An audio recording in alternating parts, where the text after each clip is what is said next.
Hello friends, नमस्कार. तुमचं स्वागत आहे जीडीसी अकॅडमी मध्ये आणि होप तुम्ही सर्वजण सुरक्षित असाल. आपण ज्या काही स्टेट बोर्डच्या गाईडलाईन्स थ्रू जात आहोत की आपल्याला प्रश्न कसा आलेला आहे, तो डायरेक्ट आहे का इनडायरेक्ट आहे, या सिरीजला तुम्ही एन्जॉय पण करत असाल. आणि विद्यार्थी मित्रांनो, तुम्हाला या बारीक सारीक गोष्टींना खूप काळजीपूर्वक हाताळायचे. जसं मी तुम्हाला इतिहास, विज्ञान आणि अर्थशास्त्र या 3 विषयाचे मार्गदर्शन तिथे केलेलं आहे की तुम्हाला कसा अभ्यास करायचा आहे, कुठल्या पुस्तकावरती आपल्याला सिरियली जायचे किंवा कुठल्या बुक्सला अगोदर प्रिफर करायचे. जसं इतिहास किंवा विज्ञानचा व्हिडिओ लेक्चर्स तुम्ही बघितले असतील, अर्थशास्त्राचा बघितला असेल तर तुम्हाला तिकडे लगेच लक्षात येईल. आज आपण एक अतिशय महत्त्वाचा विषय तुमच्या आमच्या आवडीचा, तो म्हणजे पर्यावरण आणि भूगोल. भूगोल आणि पर्यावरण हे विज्ञानापासून तुम्ही वेगळं करू शकत नाही. त्यामुळे ज्या विद्यार्थी मित्रांचं विज्ञान चांगलं असतं त्यांना भूगोल पर्यावरण खूप छान जमतो आणि ज्या विद्यार्थी मित्रांचं भूगोल पर्यावरण चांगलं असतं त्यांना विज्ञान चांगला जमतो. म्हणजेच काय तर हे 3ही विषय तुम्हाला एकत्रितरित्या बोनस मार्क्स मिळवून देतात. फॉर एक्झाम्पल, ओझोन विज्ञानमध्ये आहे, ओझोन भूगोलात आहे, ओझोन पर्यावरणामध्ये सुद्धा आहे. म्हणजेच काय तर काळजी तर आपल्याला एकच घ्यायची आहे की आपण जे काही स्टेट बोर्ड्स वाचत आहात त्यामध्ये आपल्याला खूप काळजीपूर्वक आणि लक्षपूर्वक ते सगळं वाचन करायचं आहे. विद्यार्थी मित्रांनो, हे सगळं बनवायला मला खूप वेळ लागतो आणि तुम्ही विद्यार्थ्यांपर्यंत, जे तुमचे विद्यार्थी मित्र आहेत, एक्झाम देतात, तुम्ही स्वतः प्रिपेअर करता, तर त्यांच्यापर्यंत या व्हिडिओ लेक्चर्सला जास्तीत जास्त शेअर करा. शेवटच्या विद्यार्थ्यापर्यंत पोहोचू द्या ज्याला कुठल्याही प्रकारचा क्लास वगैरे लावण्याची तिथं व्यवस्था नाहीये किंवा तो कुठल्या का पद्धतीने होईना तो अभ्यास करण्याचा प्रयत्न करतो आणि असे खूप सारे विद्यार्थी मित्र समोर येतात आणि नंतर ते पास सुद्धा होतात. प्लीज त्यांच्यापर्यंत ही हेल्प पोहोचवा. बाकी सगळं तुम्हाला ज्या ज्या काही बाबींचे व्हिडिओ लेक्चर्स आवश्यक असतील मला कमेंटमध्ये टाका, आपण ते करत जाऊ. ओके, माझ्याकडून किंवा आमच्या टीमकडून तुम्हाला या सर्व बाबतीमध्ये मदत होईल. अर्थातच सध्या लॉकडाऊन वाढलेलाच आहे, तुम्हाला सर्वांना माहित आहे, याबद्दल मला वेगळं काही सांगायची गरज नाहीये. आणि आज आपण भूगोल व पर्यावरण स्टेट बोर्ड्सला धरून कसा अभ्यास करायचा. काही विद्यार्थी मित्रांचे प्रश्न होते की मॅडम, मेन्सला सुद्धा म्हणजे मुख्य परीक्षांना सुद्धा स्टेट बोर्डची पुस्तकं आवश्यक आहेत का? तर हो विद्यार्थी मित्रांनो, मी तुम्हाला सांगणार आहे की ती पुस्तकं कशी आवश्यक आहेत आणि मेन्स मध्ये सुद्धा तुम्हाला या पुस्तकांमधून प्रश्न आलेले आहेत. त्यामुळे किती छान वाचायचेत, किती लक्ष आपल्या या पुस्तकांमध्ये असलं पाहिजे हे मागच्या 3 लेक्चरवरून तुम्हाला लक्षात आलेलंच असेल. असं इतकं क्लॅरिफिकेशन तुमचं कोणीही करून देत नाही. सो प्लीज याला जास्तीत जास्त शेअर करा आणि जर तुम्हाला आवडलं तर लाईक करायला विसरू नका, कारण तेवढा हक्क तर माझा बनतो की तुम्ही लाईक करायला पाहिजे. Okay, so let start. तुम्ही मला अकॅडमीवरती सुद्धा फॉलो करू शकता. तिकडे सुद्धा माझे बरेचसे प्लस कोर्सेस आहेत, स्पेशल क्लासेस चालतात. आता प्लसचा सध्याला इंडियन पॉलिटी तिकडे चालू आहे. पूर्ण कोर्स स्टेट बोर्ड आणि एम लक्ष्मीकांत वरती कव्हर केलेला आहे. ज्या विद्यार्थी मित्रांना प्लसचं सबस्क्रिप्शन घ्यायचंय त्यांनी हा कोड यूज करा, ज्यामध्ये तुम्हाला 10% अमाऊंट जी असेल ते डिस्काउंट असेल.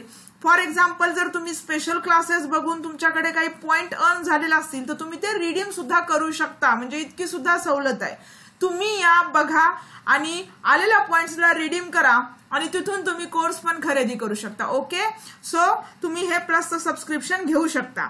आता बघा, इथं तुम्हाला मी 8 पुस्तकं दाखवलेली आहेत विद्यार्थी मित्रांनो. बघा, इयत्ता 6वी, खरं तरी इयत्ता 5वी पण इथं पाहिजे, पण इयत्ता 5वी मी तुम्हाला सायन्समध्ये ऑलरेडी सांगितलेलं आहे. त्यामुळे तिथं तुम्ही काळजीपूर्वक वाचाल आणि त्याचा उपयोग तुम्ही भूगोलामध्ये सुद्धा कराल, एवढी मला एक इथं आशा आहे आणि तुम्हाला सुद्धा तेवढं माहीत असलं पाहिजे. त्यानंतर इयत्ता 7वी, 8वी, इयत्ता 9वी, हा 11वी. बघा मी क्रम कसा लावलाय, 9वीच्या नंतर 11वीचा क्रम लावलेला आहे, 10वी नंतर लावलेला आहे. त्यानंतर इयत्ता 11वीचं पर्यावरण आणि इयत्ता 12वीचं पर्यावरण. इयत्ता 12वीचं पर्यावरण मी तुम्हाला काल इकॉनॉमिक्स मध्ये पण सांगितलं होतं. जर ते व्हिडिओ लेक्चर बघितलं नसेल तर बघून घ्या. आणि खूप सारे विद्यार्थी मित्र म्हणतात की मॅडम आम्हाला लेक्चर सापडत नाहीयेत किंवा मिळत नाहीयेत चॅनलवरती. सो प्लीज सबस्क्राईब करा चॅनलला तुम्ही नवीन असाल तर. आणि महत्वाचं म्हणजे बेल आयकॉनला प्रेस करा, म्हणजे सगळ्यात अगोदर तुम्हाला नोटिफिकेशन मिळेल. आणि नोटिफिकेशन मिळालं तर तो व्हिडिओ बघून घ्यायचा आहे, शेवटपर्यंत बघा आणि नंतरच तुमचे काही प्रश्न असतील तर कमेंटमध्ये टाका. आणि जर तुमची इच्छा असेल तर या सगळ्यांवरती आपण एक लाईव्ह सेशन मध्ये डिस्कशन करायला पाहिजे, तर तसं सुद्धा मला कमेंटमध्ये सांगा, आपण तशी सुद्धा तयारी करूया. तुमच्या प्रश्नांची उत्तरं मी तिकडे तुम्हाला ऑनलाईन देईल. चालेल. ऑलरेडी आपण 9:30 ला लेसन घेतच होतो, तसंच आपण 1-2-3 सेशन तुमच्या या प्रश्नांसाठी ठेवून देऊ. ओके. तर हा क्रम दिलेला आहे आणि याच क्रमामध्ये आपल्याला अभ्यास करायचा. आता क्रमावरती प्रश्न कसे आलेले आहेत बघा. हा प्रश्न आहे राज्यसेवा मधला. पृथ्वीच्या अंतरंगासंबंधी खालीलपैकी कोणतं विधान बरोबर आहे? प्रश्नाचं उत्तर मी तुम्हाला सांगणार नाहीये, तुम्हाला माहित आहे, तुम्ही तेवढे अनालिसिस केलेलं आहे. आणि अनालिसिस केलेलं नसेल तर वेळ मिळालेली आहे सुदैवानं, अनालिसिसच्या कामाला लागा प्लीज. प्रिव्हियस क्वेश्चन तुम्ही मागे सोडून किंवा त्यांना इग्नोर करून पुढे जाऊ शकत नाही विद्यार्थी मित्रांनो. जे पहिल्यांदा अटेम्प्ट देतील आता 2021 ला त्यांनी तर खूप काळजीपूर्वक करायचंय, कारण आपल्याला इथं वर्षानुवर्ष पेपर देत बसायचं नाहीये. आपल्याला पास होऊन पुढे निघायचंय आणि समाजाशी निगडीत राहायचे. पूर्णतः तुम्ही इथे नका राहू, पुढे निघा आणि तिथून काम करायला सुरुवात करा. त्यानंतर पुढचा प्रश्न असेल, पृथ्वीच्या अंतर्गत किंवा अंतर्गत भागात जसं जसं खोल जावं तसं तसं सरासरी तापमान वाढ कशी होते हे सांगितले. तर 1 डिग्री सेल्सिअस दर 32 मीटरला हे असं वाढत जातं. या प्रश्नाचं उत्तर आहे. त्यानंतर या प्रश्नाचं उत्तर आता सांगूनच देतो, तुम्हाला वाचताना ते लक्षात येईल की मी कुठून पॉइंट घेतला आणि तुम्हाला कोणत्या पुस्तकातून ते आलेलं आहे. तर बघा, पृथ्वीच्या अंतरंगासंबंधी इथं जसं जसं तुम्ही खोलीमध्ये जाल म्हणजे आत जसं जाल ना पृथ्वीच्या अंतरंगात, तसं तसं तापमानात वाढ होते विद्यार्थी मित्रांनो. आणि ती किती होते तर 1 डिग्री सेल्सिअसला दर 32 मीटर एवढी होती. 1 डिग्री सेल्सिअस दर 32 मीटरला एवढी होते. हे बघा इथं आलेलं आहे. हे इयत्ता 8वीचं जुनं पुस्तक आहे. बरेच विद्यार्थी मित्र म्हणतायत की मॅडम आम्ही जुने पुस्तकं वाचायची का नवी. सो प्लीज लक्षात ठेवा, इयत्ता 11वीचं जे समाज सुधारक, त्यानंतर जहाल मवाळ गट वगैरे, महाराष्ट्र राज्याची स्थापना वगैरे, हे जुनं जे पुस्तक आहे ना विद्यार्थी मित्रांनो 11वीचं ते एक आणि 12वीचं राज्यशास्त्र, ही 2 पुस्तकं तुम्ही जुनी वाचा. बाकीचे सगळे नवीन वाचा. नवीन वाचले तरी चालतील आणि मिळत नसतील तर GDC अकॅडमीच्या वेबसाईटवर सुद्धा आहेत, तुम्हाला तिकडे उपलब्ध होतील. GDCacademy.com असं वेबसाईटचं नाव आहे. आणि ज्यांना नाही मिळालीये ते तुमच्या बालभारतीवरती सुद्धा उपलब्ध आहेत, त्यांनी सुद्धा तिकडून घेऊ शकता. चालेल. सो बघा, इथं तुम्हाला प्रश्न विचारण्यात आला होता की अंतर्गत भागात जास्त तापमान असतं, त्यामुळे गाभ्याकडे जात असताना इकडे बघा तापमान वाढ होते. प्रश्न इनडायरेक्ट आहे. दर 32 मीटरला 1 डिग्री सेल्सिअस अशी ती असते. वाढ कशी होते दर 32 मीटरला 1 डिग्री सेल्सिअस. प्रश्न क्लिअर आहे का बघा तुमचा? दोन्ही प्रश्न. इयत्ता 8वीचं हे जुनं पुस्तक आहे आणि मला वाटतं की पृथ्वीचे अंतरंग असं काहीतरी या चॅप्टरचं नाव आहे.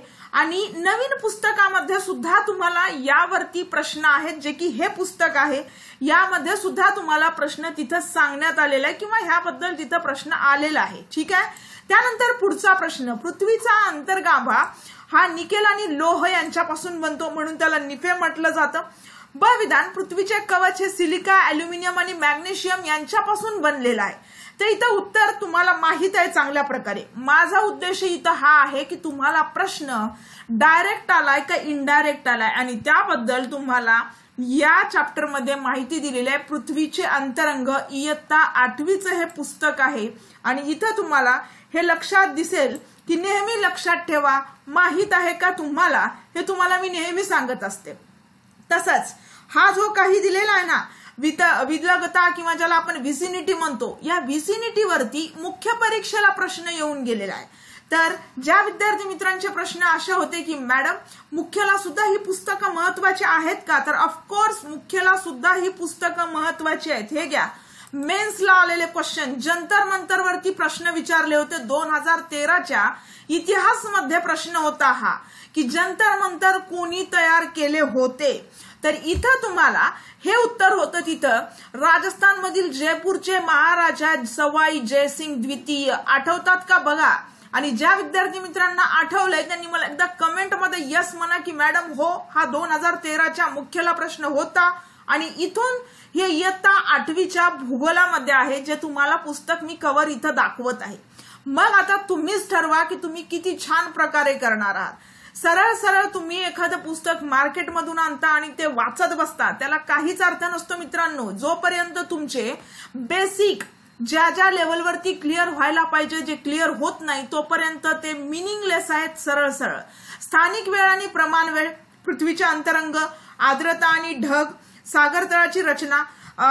सागर तळामध्ये जर तुम्ही बघितलं तर डोह काय असतो, गर्ता काय असतो, सर्वात खोल गर्ता कुठला, पॅसिफिक महासागरात आहे का, त्याची खोली किती आहे, दॅट इज मारियाना ट्रेंच किंवा मारियाना गर्ता, यावरती प्रश्न आलेले आहेत. त्यानंतर सागरी प्रवाह ज्यांना आपण करंट्स म्हणतो, cold currents and hot currents, तसंच भूमी उपाययोजना, लोकसंख्या, उद्योग. हे चॅप्टर अगदी एका तासामध्ये किंवा 2-3 तासामध्ये तुम्ही हे पुस्तक खूप सुंदररित्या वाचून काढू शकता, प्रश्न समोर ठेवून. आणि जिथं जिथं तुम्हाला वाटलंय, जसं मी तुम्हाला इथं हायलाइट करून दिले की प्रश्न इथून आला होता, तर त्या पॉइंटला लगेच स्टार करून ठेवा. पुढच्या वेळी तुम्हाला क्विक रिव्हिजन मध्ये तो पॉइंट मिळून जाईल. बाकी सगळं वाचत बसण्याची तिकडे गरज पण पडणार नाहीये. त्यानंतर आपण आता पुढे जाऊया. पुढे बघा, वसंत संपात, उन्हाळा आयन दिन, हिवाळा आयन दिन आणि शरद संपात त्याच्या जोड्या लावायच्या. त्याबद्दल इयत्ता 7वीच्या या पुस्तकामध्ये हा ऋतुनिर्मितीचा चॅप्टर आहे, भाग 2 मध्ये दिले का बघा. इकडे वसंत संपात, शरद संपात दिसतंय तुम्हाला इकडे.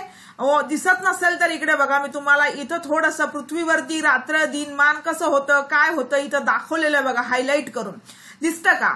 यावरून तुम्हाला प्रश्न आलेला आहे. पुस्तक अगदी छोटंसं, इयत्ता 7वीचे मुलं जे हातात घेऊन फिरत असतात स्कूलला जाताना, त्या पुस्तकामधून आपल्याला एक अधिकारी होण्यासाठी प्रश्न विचारले जातात आणि आपण त्या पुस्तकांकडे कानाडोळा करतो. म्हणजे आपल्याला कळायला पाहिजे की आपल्याला त्यावरती किती फोकस करायचे. तसंच तुम्हाला उत्तरायण दक्षिणायनावरती सुद्धा प्रश्न आलेले आहेत. तसंच पृथ्वीचा जो कललेला आस आहे, इकडे बघा, या कललेल्या आसावरती सुद्धा प्रश्न विचारलेला आहे, ज्यामध्ये पृथ्वीच्या कललेल्या अक्षासह पृथ्वीची 21 जून आणि 22 डिसेंबरची सूर्यापेक्षाची जी स्थिती असते, सूर्य सापेक्ष स्थिती ज्याला म्हटलं जातं, त्यावरती सुद्धा प्रश्न आलेला आहे. आणि इकडे बघा, कोणकोणते किंवा कोणते घटक दैनिक ऋतू परत्वे सौर ऊर्जेची तीव्रता निर्माण किंवा प्रमाण ठरवतात, हा सुद्धा प्रश्न इथून इनडायरेक्टली आलेला आहे. सो काळजीपूर्वक तुम्हाला अभ्यासायचे आणि कळलं पाहिजे की प्रश्न डायरेक्ट आहे का इनडायरेक्ट आहे.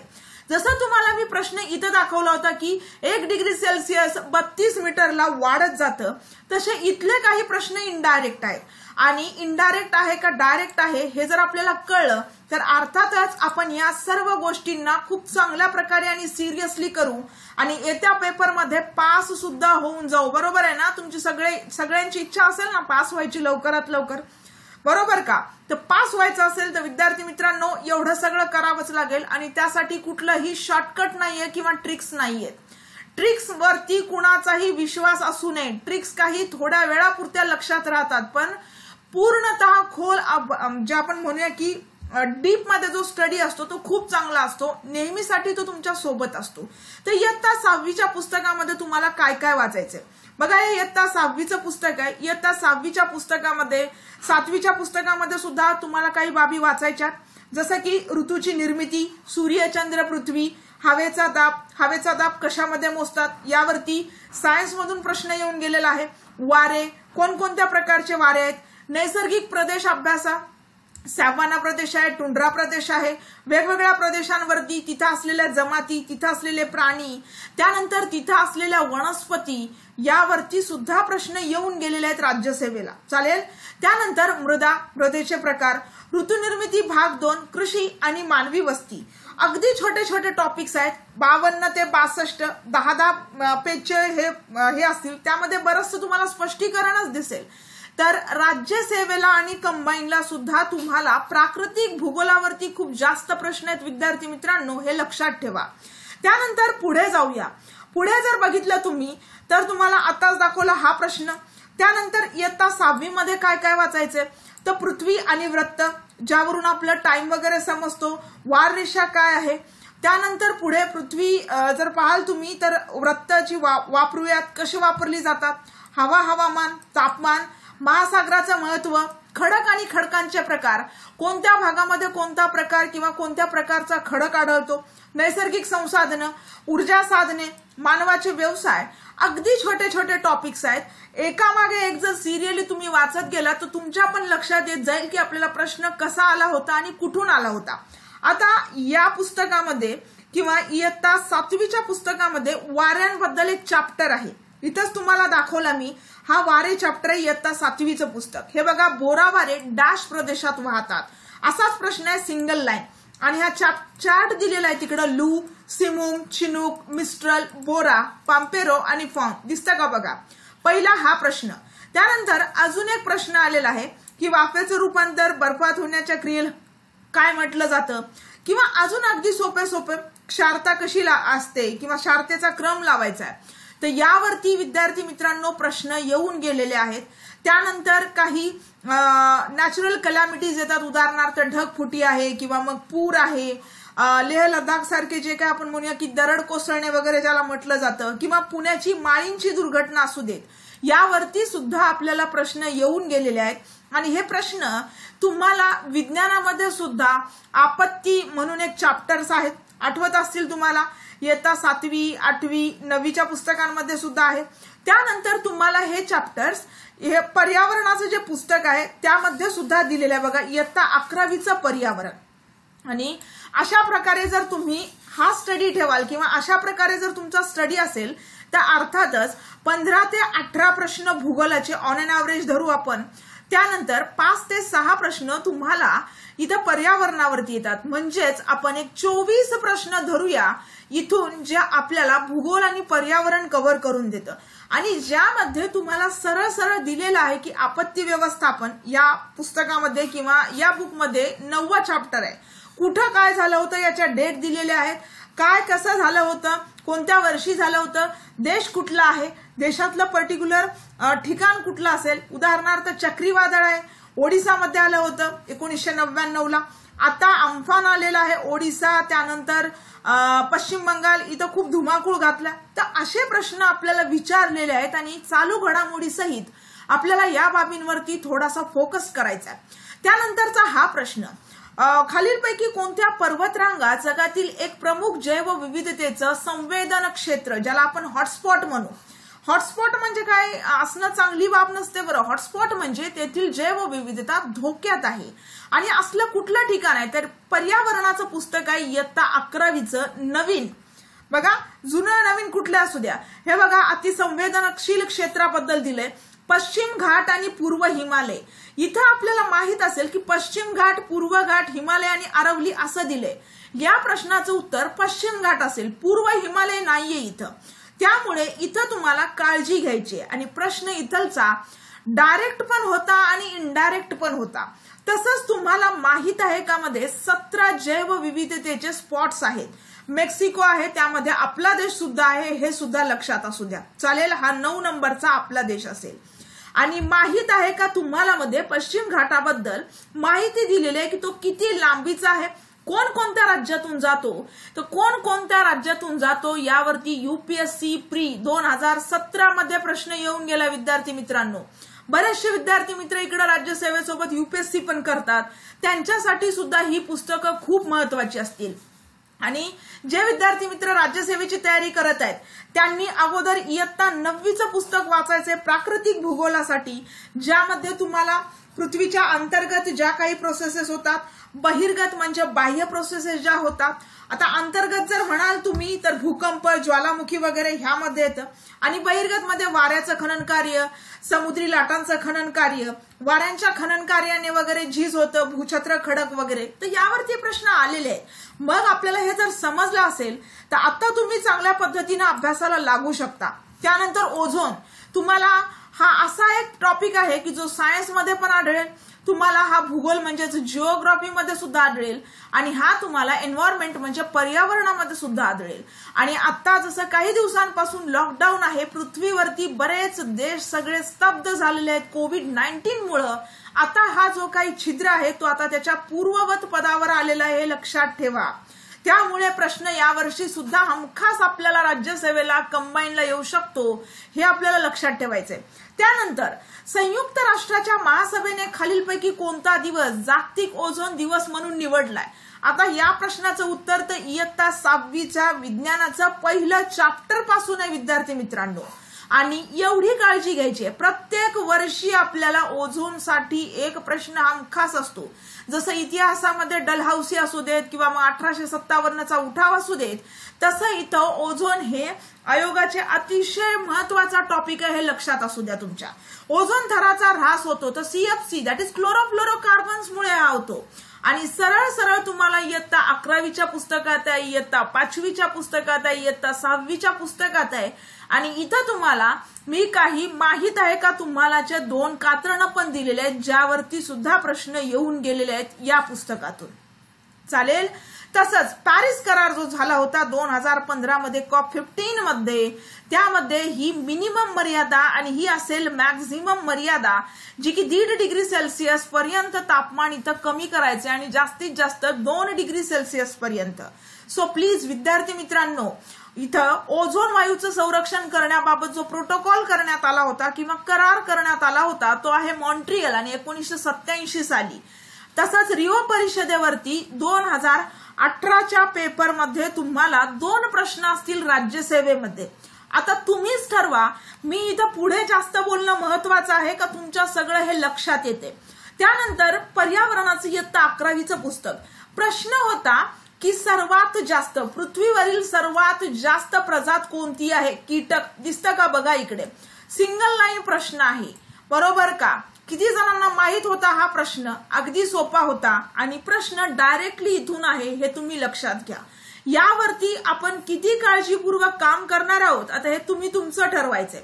त्यानंतर यू आकाराची घळई, बारखान, यावरती तुम्हाला इयत्ता 9वीचं स्टेट बोर्ड जे नवीन आहे आणि इयत्ता 11वीचं जे स्टेट बोर्ड असेल, विद्यार्थी मित्रांनो 9वीचं झालं की 11वीचं वाचायचंय, ज्यामध्ये तुम्हाला पूर्णतः प्राकृतिक भूगोल, हिमनदीचं कार्य, नदीचं कार्य, समुद्री लाटांचं कार्य, वाऱ्याचं कार्य, सगळ्यांचे कार्य इथं दिलेले आहेत. आणि त्याच कार्यामुळं ज्यांना आपण एक्सटर्नल प्रोसेसेस म्हणू, या एक्सटर्नल प्रोसेसेसमुळं काय काय घडून येतं यावरती राज्यसेवेच्या 2017 पासून प्रश्न येत आहेत, हे लक्षात ठेवा. जसंही मी 2017ला पहिल्यांदा स्टेट बोर्ड कव्हर केले होते, तर डायरेक्ट इनडायरेक्ट तिकडे 30 प्रश्न आले होते विज्ञान आणि भूगोल या 2 विषयांचे मिळून. सो आता तुमचा टर्न असेल की तुम्ही याला किती सिरियसली घेता. त्यानंतर इयत्ता 7वीचं हे पुस्तक, ज्यामधून जोड्या लावा आलेल्या आहेत, चिनूक, फॉन, लू आणि मिस्ट्रल. पुन्हा एकदा तुम्हाला हा चार्ट दाखवू इच्छिते मी, ज्यामध्ये वारे, जगातील प्रमुख स्थानिक वारे. असाच प्रश्न तुम्हाला कंबाईनच्या पेपरला सुद्धा होता, ज्यावेळेस PSI, STI, ASO सेपरेट व्हायची. चालेल. तर बघून घ्या इथं तुम्हाला ते कुठं आढळतात, त्यांचं स्वरूप काय आहे, यावरती प्रश्न येऊन गेलेले आहेत. तसंच निर्वनीकरण, कार्बन डायऑक्साईड जे असतं ते प्रमाण वाढतं, ज्यामुळे वने जेव्हा प्रकाश संश्लेषण. आता हा जो प्रश्न आहे हा तुम्हाला सायन्स जर चांगला असेल तर तिथून सुद्धा सोडवू शकता. त्यानंतर तुम्हाला जिओग्राफीमध्ये सुद्धा लक्षात येईल. तसंच तुम्हाला हा प्रश्न एन्व्हायरमेंटमध्ये सुद्धा सोडवू शकता. आता तुम्ही ठरवा की तुम्हाला स्टेट बोर्ड्स किती करायची आहेत आणि कशी करायची आहेत. ओके. त्यानंतर हा कोणत्या प्रकारचे वारे आहेत सगळ्यांना माहित आहे, हे तर मी सांगणार नाही आता. हे बघा 1992ला जी रिओ परिषद झाली होती त्यामध्ये जैवविविधतेसंबंधीचा करार कोणत्या तारखेत अंमलात आलेला आहे. आता इथं तुम्हाला मी याबद्दलची कात्रणं दिलेली आहेत. जसं की काही आंतरराष्ट्रीय अधिवेशन, रामसर करार आहे, रामसर अधिवेशन, त्यानंतर भारत आणि स्टॉकहोम परिषद, तसंच पर्यावरण आणि विकास यातील संयुक्त राष्ट्रांची रिओ परिषद. हे पुस्तक आहे इयत्ता 11वीचं आणि या पुस्तकामधून तुम्हाला बरेचसे प्रश्न आलेले आहेत. इयत्ता 11वीचंच पुस्तक आहे, तर हे बघून घ्या थोडंसं. आणि हे पर्यावरणाचं पुस्तक मी तुम्हाला कालही वाचायला सांगितलं होतं अर्थशास्त्रामध्ये. या पर्यावरणाच्या पुस्तकामधून सुद्धा तुम्हाला खूप हेल्प होणार आहे, पर्यावरणासाठी सुद्धा आणि भूगोलसाठी सुद्धा. जसं इथलची जी लिस्ट आहे ही लिस्ट अशी आहे बघा. मानव आणि पर्यावरण, लोकसंख्या, लोकसंख्येचे संक्रमणाचे टप्पे वगैरे तुम्हाला इथं दिसतील. त्यानंतर स्थलांतर वगैरे जे होतं त्यानुसार पर्यावरणीय प्रदूषण, हवा प्रदूषण, मृदा प्रदूषण आणि ध्वनी प्रदूषण. तसंच शाश्वत विकास, सस्टेनेबल डेव्हलपमेंट गोल्स, जे तुम्हाला इकॉनॉमिक्स मध्ये सुद्धा हेल्पफुल ठरतील. तसंच पर्यावरण संरक्षण पद्धती, इथं वेगवेगळे कायदे सुद्धा तुम्हाला दिलेले आहेत.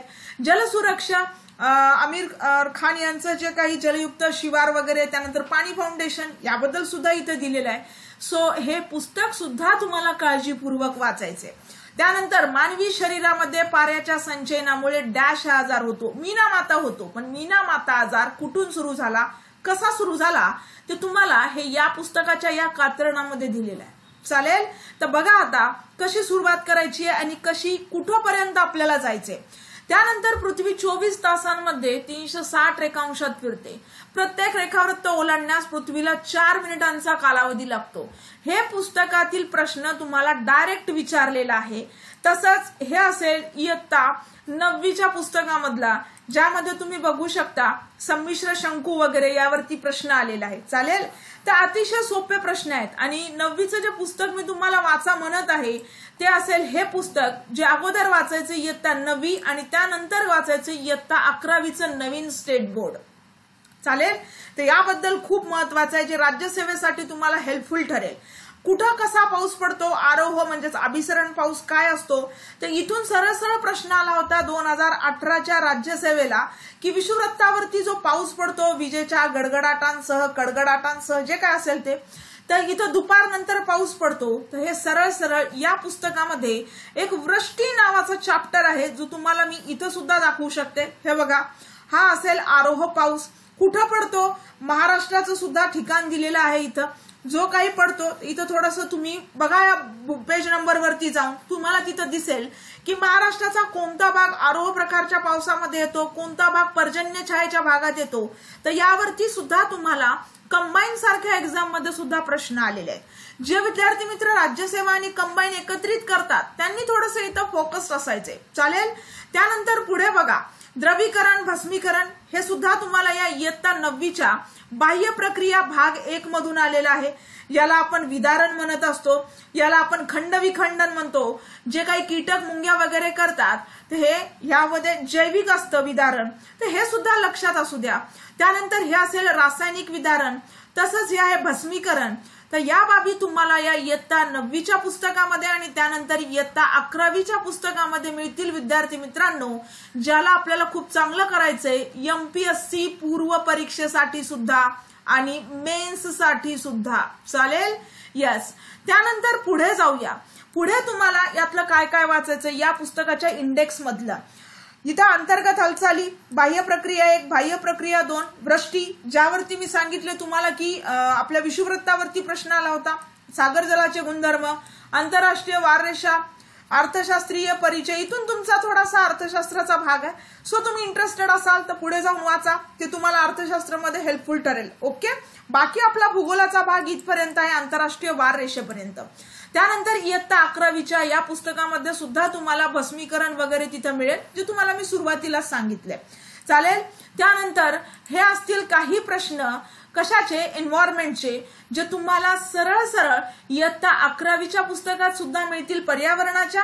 त्यानंतर विज्ञान वाचत असाल तुम्ही 7वी 8वी 9वी 10वी पर्यंत, तर तिथं सुद्धा तुम्हाला अन्नसाखळी वगैरेचे जे चॅप्टर आहेत सायन्सच्या बुक्स मधले, ते सुद्धा तुम्हाला या पर्यावरणाच्या चॅप्टरवरती कव्हर करून देतील. ओके, तर इथं आज आपण बघितलं MPSC पूर्व, ज्यामध्ये भूगोल आणि एन्व्हायरमेंट तुम्हाला कसं टॅकल करायचं आहे आणि मुख्यसाठी सुद्धा हा कसा उपयुक्त ठरेल.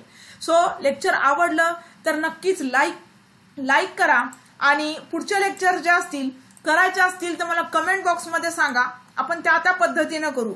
आणि जर तुम्हाला काही एखादा लेक्चर सब्जेक्ट वगैरे जर हार्ड जात असेल तर आपण त्याची सुद्धा स्ट्रॅटेजी बनवूया, जेणेकरून तुम्हाला त्याचा सुद्धा फायदा होईल आणि ते सुद्धा तुम्हाला परीक्षेमध्ये जास्तीत जास्त गुण मिळवून देतील. Okay, so thank you.